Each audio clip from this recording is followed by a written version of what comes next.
Hello, ladies and gentlemen. My name is Kurt. Welcome back to Farlands or Bust, episode 625 for your Wednesday, November 23rd, 2016. Look at this little dirt hut that we had a little hidey hole made out of. It almost seems as though it's intentional. It was an intentional little what are those called? Yurts? A yurt? We made a yurt for Kurt. No, Wolfie is unamused. Neither is that creeper. But yeah, welcome back to Farlands Busts. We are going to be continuing west here in Minecraft Beta 1.7.3. My inventory is all out of sorts, but that's all right. We've got plenty of time to figure it out. Isn't that right, Wolfie? Woof, it's right. I'm communicating with the digital dog. So yeah, welcome, my friends, to episode 625. Woof! We are still raising money for Child's Play charity. If you head on over to farlandsorbust.com, you can see right there on the home page, we are supporting Child's Play charity. You can learn specifically about the work they do at childsplaycharity.org. We've been supporting them for the past 5+ years, and right now, this 5th time around, Season 6, because Season 1 we weren't doing the charity thing, it's confusing, just trust me. Season 6 of Farlands or Bust, we're trying to raise $60,000, up to 74%. A little bit more than a quarter of a way there, my friends. Keep on going to farlandsorbust.com. Right now we are at $44,454.44. I think somebody at some point probably had 4444444, but then somebody came in with a $10 donation and kind of messed that up. It's still a whatever that thing is called, the same forward or backwards, an onomatopoeia, a palindrome. Palindrome, that's the one. What's an onomatopoeia? Beg pardon? This is a children's show. Don't talk about that stuff. So yeah, 74% of the way there. Farlandsorbust.com. Once we do reach 100% of that goal, $600,000. Whoa! Suddenly I've raised the stakes. $60,000, excuse me, is when I will press F3. And I guess I didn't make this clear. We had some questions on the last episode. When you press F3 in Minecraft, the PC version of Minecraft, I suppose I should specify. I'm sure a lot of people play the console versions or mobile versions, but on the PC version of Minecraft, when you press F3, you get, it's basically the debug screen, and that also includes your coordinates, the player's coordinates in the world relative to the center of the world, 0, 0. You get an X, Y, Z coordinate. And of course, from that is where we can tell how far we've walked. And we don't do that until we raise that $60,000 to press F3. So get on over there. I'm very interested in finding out. The last time we pressed it, we were at 2,266,779 blocks from spawn. Have we surpassed 3 million? That would be a pretty tall order indeed. Pretty tall order indeed, but it's possible we're more than 3 million blocks from spawn. Of course, the Farlands themselves are at 12 million, 12.5 million blocks from spawn. So the number keeps rising, and we keep raising money for Child's Play charity. If I can turn that phrase. We do have also, from very generous donors, a whole lot of questions. People ask questions with their donations, and I almost ran out a little bit ago of questions, but we're back up and on that horse. Got a full text document here full of questions. Didn't get to some from last Farlands Bust Friday, so I'm going to actually start with those here and then slowly blend into the natural donated ones. I kind of, and yes, and I apologize if you've asked a question and maybe I've been waiting a couple weeks to have it answered. I don't do in any order. I don't order them based on the size of the donation. I don't order them, mostly try to order them based on when they were received, but sometimes some questions are more, say, topical, time sensitive than others. Sometimes I get a bunch of questions related to a particular topic that I like to group together and make a full topic. episode out of. So worry not. If you asked a question, I guarantee you it is on the notepad and will be answered in due time, my friends. Such as this one from Levaros. Levaros asks, of course, this is right on topic. Totally planned this. Topic saying the fact that maybe we're only 3 million blocks from spawn, or thereabouts, and the far lands are 12.5 million. Levaros is wondering, how do you deal with the naysayers and the less than polite people who tell you that your journey is impossible? Well, I'd say I agree with them. No, I mean, most people at this point realize, and I've certainly used it as my own little tagline, catchphrase, is that it's not so much about the destination. It's about the journey.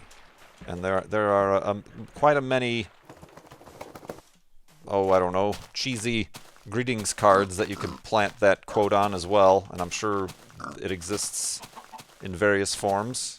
Get that pig, Wolfie! Careful, Wolfie! How you doing? Good job. Well done. So yeah, it's about the journey and not the destination. Generally, the people who say, well, the people who are not so nice are generally trolls, and I just go ahead and block them, or delete their questions, or completely ignore their existence, which is the best way to handle trolls. Other times, people might think that it's like a race, or I'm trying to get there as fast as possible. Why don't you use the nether? You can teleport, or they don't understand that I'm playing in beta 1.7.3, and they're like, don't you realize that they took out the far lands at 1.8? You're going to be disappointed. Ooh, looks like Pause on Pause has been here and has started to dig a silo. A little hole in the ground. Good job, Pause. We'll see you in a minute, I guess. On the way back, I'll touch base. Ooh, my armor. These boots were not made for walking.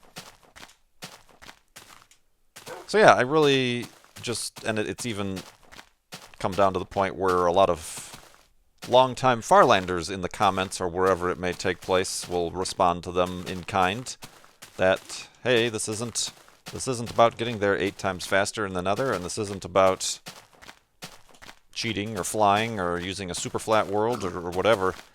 This is primarily right now about the journey, about making this very interesting,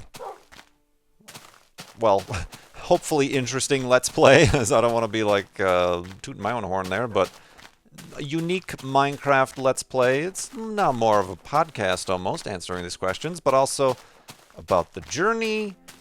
It's about experiencing, and honestly now it's become much more of a nostalgic trip down memory lane with this old version of Minecraft that a lot of folks, myself, fellow Mindcrackers, and even a lot of you probably how you first experienced Minecraft. So it's a little bit of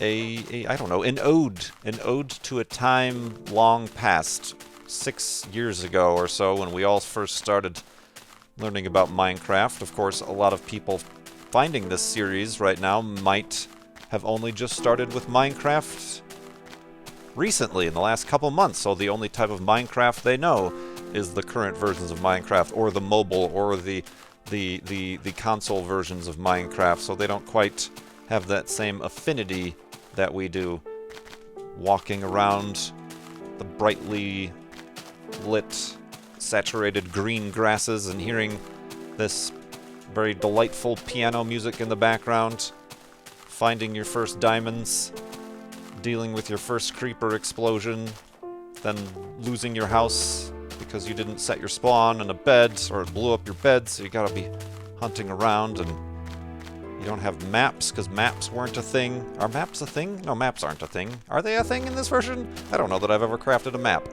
No, I don't think it is a thing. I think those were added in 1.8, because that's when the adventure update was made. Although I could be wrong. No, I don't think maps are a thing. Well, let me know. Maybe at the next F3 monument we'll make a map for the first time ever, because I'm pretty sure I've crafted almost everything that could be crafted in this game. On episode 400, I crafted my first pistons, because I never had use for nor need to craft any pistons. That was kind of the fun thing we did for episode 400. But yeah, I'm about 90% sure that maps aren't in this version. I could be wrong, though. I've been wrong many times. So yeah, I don't know that we get many not polite naysayers or anything, and I think we all know that it's the reason that this journey is so daunting and nigh impossible that makes it an attractive thing to undertake. If it was super easy and it only took like 50 episodes, then it really wouldn't be interesting, would it? It wouldn't have gone in the Guinness Book of World Records. It wouldn't have been as we would have been done with the series, and then my channel would have disappeared, and I would have had to go get some random office job and be sad. So very, very sad, Mr. Sheep. Very sad. But I'm glad it's not a quick journey, and I'm glad I'm going to go to sleep right now, and we're going to continue with that journey in the morning.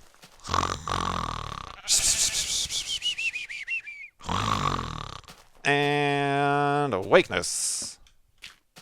Right, Wolfie? We don't really need any wool, but might as well. I mean, similarly, I don't know if you all remember JL Zip Code. He did, in the Adventure Update, a journey to the far lands, even though there aren't any far lands, just to the edge of the map to 30 million blocks. But he did it on a live stream, and he did it by generating minecart rail, powered minecart rail, all the way from 0, all the way to the 30 million mark. And that was a pretty cool achievement in and of itself. That ran for like 14 days or 10 days or something like that, where he just had it running on his Twitch channel, and that was really interesting. That garnered some attention from certain blogs, and even at the end, I joined in for that as well at the 30 million mark, and it was kind of a neat little experiment, performance, I suppose you could call it. But because it was automated, because it was over in a week, it's not. I mean, it's memorable. I remember it. I'm not ripping on JL Zip Code or anything like that, or the work he did and stuff like that. But it's not the same thing as Farlands Bust here, because that was about the destination. That was about getting to the 30 million blocks easily. Probably not fast, but easily, in that it was pretty much automated and self-running. Sure, memorable, but not quite. I don't know. It didn't build. There's no community of minecarters to the 30 million block mark. I feel like also the community aspect that came Carvalove out of the Farlanders has been both a surprise but a welcome one. That wouldn't have happened had this not been, and have this not be such a monumental undertaking, I suppose. Oh, Wolfie, you took some damage on that last one. Bloop. So yeah, but thank you very much, Lavaros, for that donation. Of course, it's the donations to Child's Play charities, another reason. It's also a different, we just had last week Desert Bus. They raised almost $700,000 over the course of a week of live streaming Desert Bus. Yeah, that's a lot more than we've ever raised over the course of 5 years. We've raised about $375,000, but it's a different approach. This is a different approach to this journey for me, and it's also a different approach that gets applied to our fundraiser as well. A little bit more of a slower burn, a little bit more gradual, much like the journey itself. But yeah, I think we've covered that pretty well. Woof. Wolfie agrees. We've got a question here from Blake. I recently had a dream where I spilled chili in my bedroom. It splattered all over the walls and dresser, so I quickly grabbed a towel and dumped a bottle of water on it to wash it off. The next morning, I found a soaked towel next to my bed. I had actually wiped invisible chili from my walls. Have you ever had any experience like this, where you wake up to react to a dream to realize that it didn't actually happen? That sounds like maybe you should consult a physician or neurologist to figure out what sort of sleepwalking situation you may be subject to. No, I've never sleepwalked. Ooh, look at this very strangely gradual hill over here. I've never sleepwalked. I've never woken up thinking a dream was real and then acted on it. There's always a weird hazy, there's always a weird hazy moment before waking up, depending on the dream, where it's kind of like, oh crap, this happened, or it more so happens in my mind where in my dream I'm back at my old job, which I was none a fan of, and I'll wake up, and for the split few seconds that I'm waking up, I'm thinking, ah, crap, I gotta go back to this job that I don't like, and then I'm like, oh, thank goodness it was a dream. So, no, not really anything that is long-standing that has ever been had any effect like that, and I haven't ever done any sleepwalking or anything like that. I don't know anybody who's ever been a sleepwalker. Nor have I don't know. What do you do? What do you do to a sleepwalker? I hear you're supposed to leave them alone, but I also would be very frightened that they would, fall down the stairs or, something like that. I feel like waking them up would be the appropriate thing to do. And that's a very foreign topic to me. I'm not sure what causes that. I mean, they've got to be conscious. They've got to be conscious, but just perhaps out of it. Like, I don't know. I haven't looked in. I've looked far more into like sleep paralysis and Alice in Wonderland syndrome more so than sleepwalking. I'm not sure what the causes of and remedies of and symptoms of sleepwalking are per se.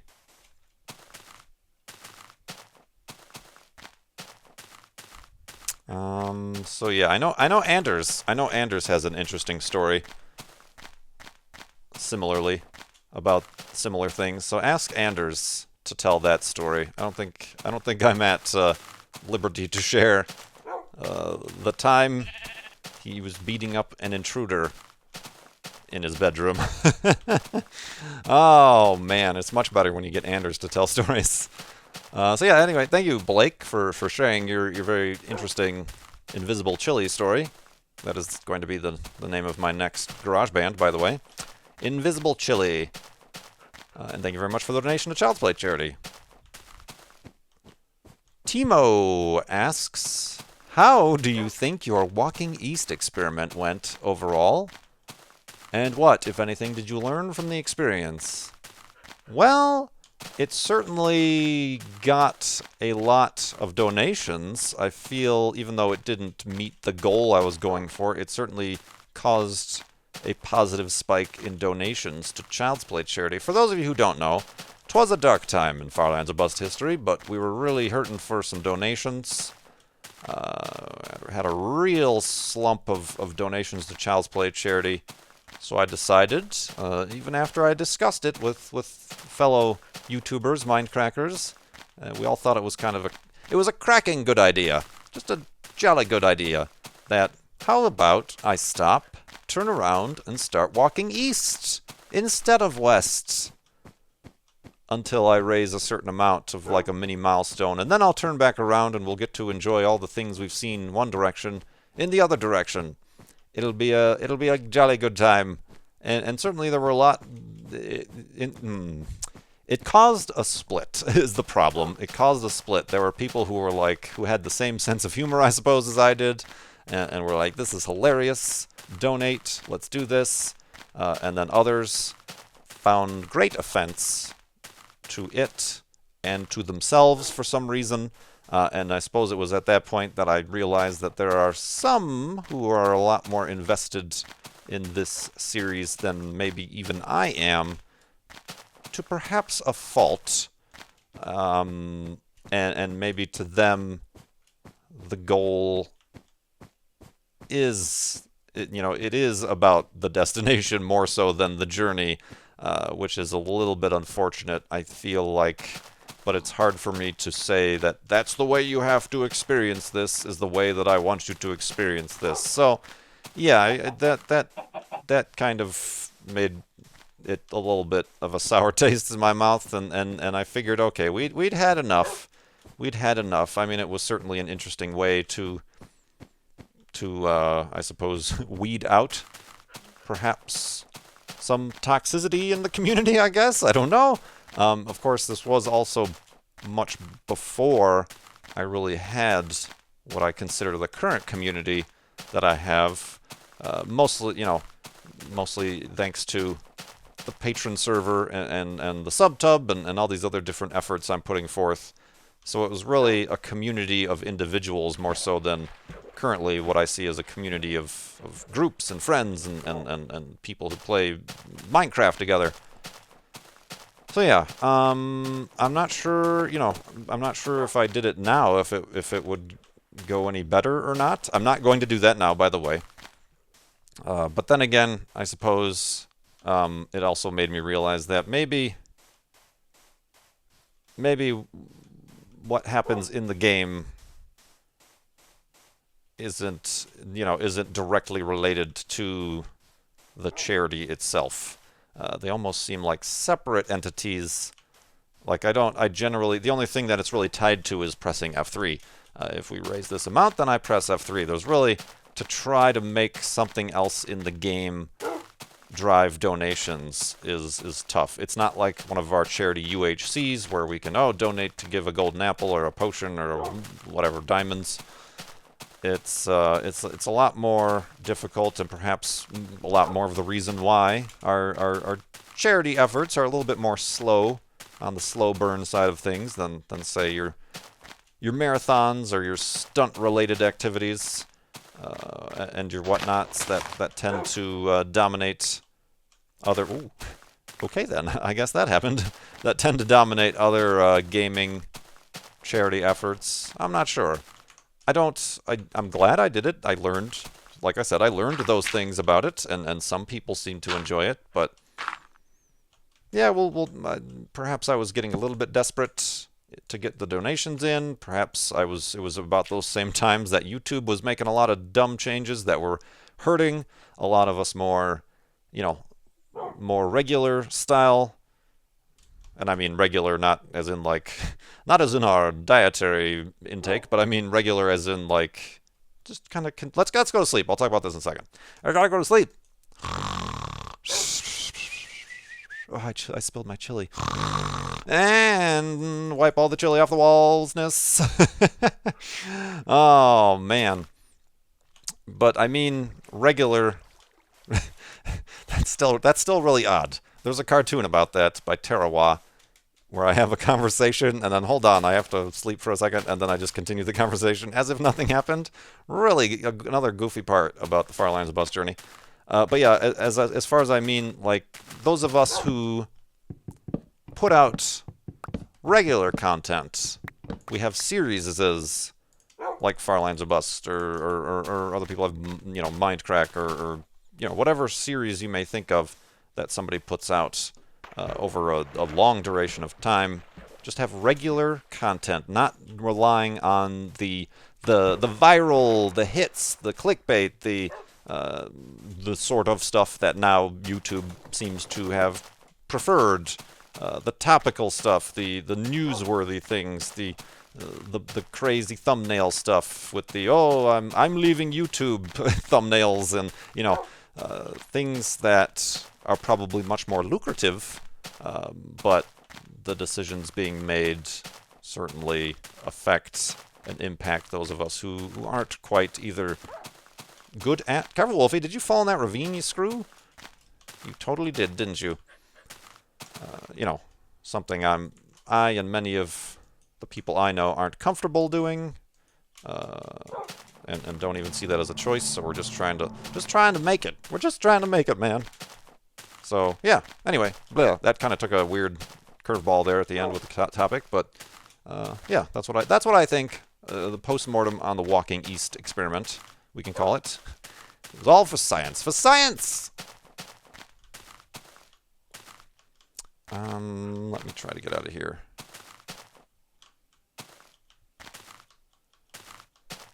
God dang it. This terrain is no good. This is no good terrain. Not for Wolfie. Not for anybody.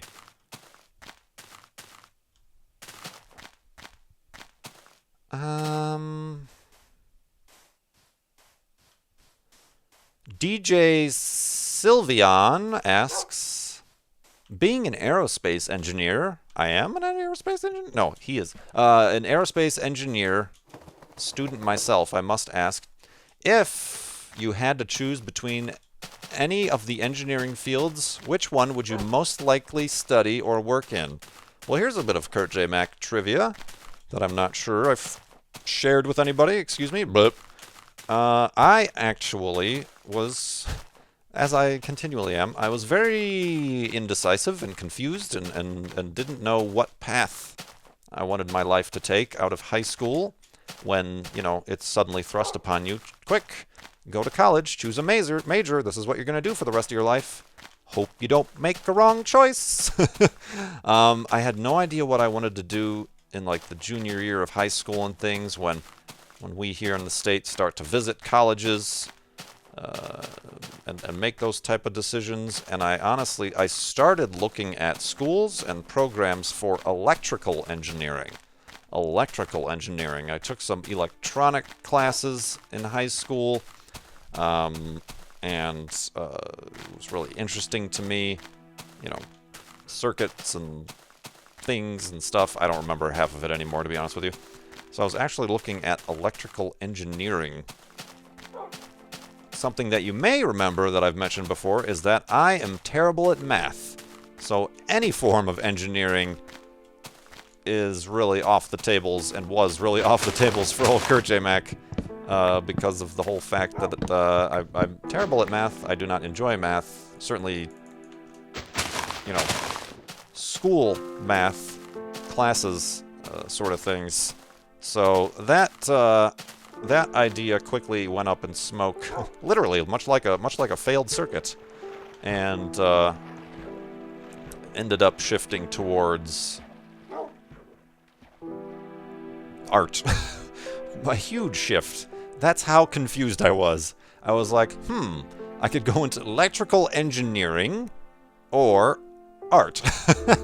That's how much of an identity crisis. Or I could join the Air Force. Woo!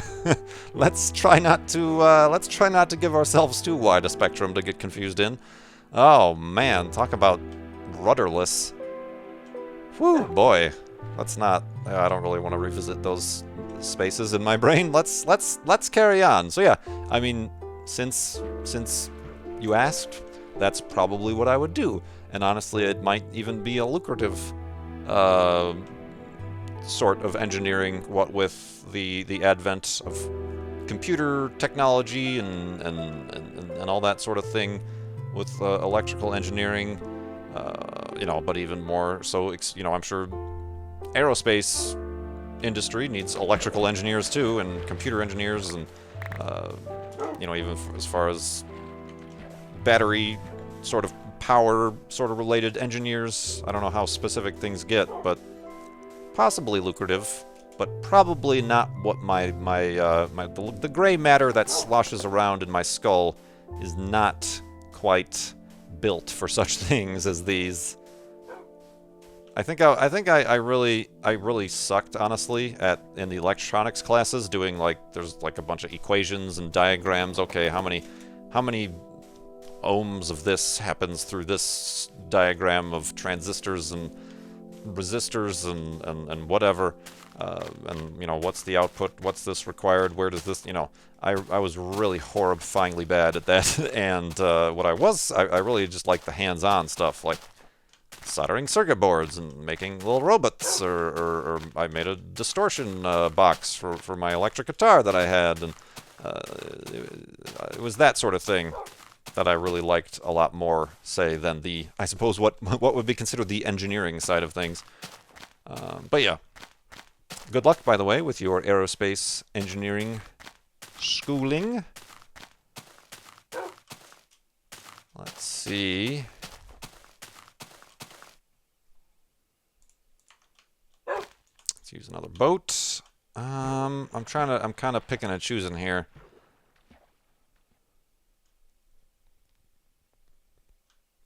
how about one from LabTech901? What objects do you use in your daily life? Do you use other than for their intended purpose? For example, I drink out of a borosilicate glass laboratory flask, which now, for the first time ever, I understand your username, LabTech. LabTech. I certainly hope that it's an unused laboratory flask. That could cause you some problems later on if it ends up being used in some sort of culture or investigation into certain chemicals, maybe.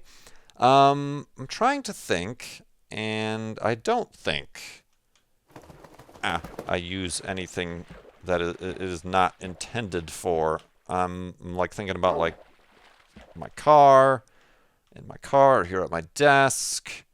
The speakers are being used as speakers. Well, that's not really the case. I have a little a monitorizer shelf. I built, and I used the IKEA. I guess what are they for? They're little feet that you're supposed to put on the bottom of shelf units to raise up the shelf units. But I used them to build this monitorizer. But that's not, I suppose that's not an intended use, but it's also not like an obscure use or anything like that. No, I'm not really thinking much in this regard. I actually do use my coffee kettle, my water kettle, which is one of those gooseneck kettles, to water my houseplants because I do not have a separate, I should just buy, but I do not have a separate watering can for houseplants. And the very fine spout of the my pour-over water kettle is very easy to direct the water into the tiny water pots or whatever under the leaves and stuff. So I do that, but I also use it as a water kettle. Obviously, I don't like heat up the water before I pour it on my plants. I just pour water in and use that. So that's kind of an uninteresting answer, I suppose. Yeah, no, that's about it. I'm trying to think. Is there like anything? No, I'm like trying to think. Is there like anything with my like bathroom routine, like shower or like getting ready in the morning routine? No, not really. I'm fairly. I use items as intended. So nope. That's it. I think that was a good answer though. That's one. I'm like an engineer. I'm finding new uses for pre-existing objects in my house. I'm engineering the world around me to fit my needs. No, that's honestly just being cheap and lazy and not buying your own watering can. Oh man. So yeah, I think that's gonna wrap it up for today's episode. Hopefully we can find a quick spot to dig in for the hidey hole for the end here. Have a seat, Wolfie. Sure. Right there. How about you move up a little bit? And whoop. And we dig down. Good thing I made another shovel. And it's a good thing you guys are watching this episode of Far Lands or Bust, because then I can tell you to maybe check out farlandsorbust.com to donate to Child's Play charity. Getting us closer to that $60,000 goal. I promise I'm not going to be walking east or anything crazy like that. I don't know, walking north. Walking north seems like a good idea, right? Wolfie thinks so. But yeah, no crazy stunts anymore with that sort of thing. But it would be much appreciated, and of course, Child's Play charity, it would be appreciated, allowing them to get more. I just made a bunch of boats. I actually meant to make a bunch of beds. It would be much appreciated to enable them to get toys, books, games to kids in hospitals around the world. As we approach this holiday season, that mission is even more important and necessary. I missed this episode for Tuesday, so it's going up on Wednesday. I'm not sure if I will also get an episode up on Thursday. Thursday is Thanksgiving here in the United States of America. Don't you know? That's kind of a Canadian saying. But I personally don't have any plans, so I actually might be live streaming on Thursday. Probably will be live streaming on Thursday, honestly. So yeah, I'm not sure. I might instead opt for a Friday Farlands or Bust. So yeah, just keep an eye on your YouTube subscription box. Perhaps check out my channel directly in case that subscription box isn't working out too well. Grass. And check out twitter.com/KurtJMac to see when I'm going to be going live on Twitch. And yeah, I do appreciate all of this generosity, all these questions, keeping me walking to the far lands. It's much appreciated. My name is Kurt. Thanks so much for watching. I will see you next time.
Oh, I spilled my chili.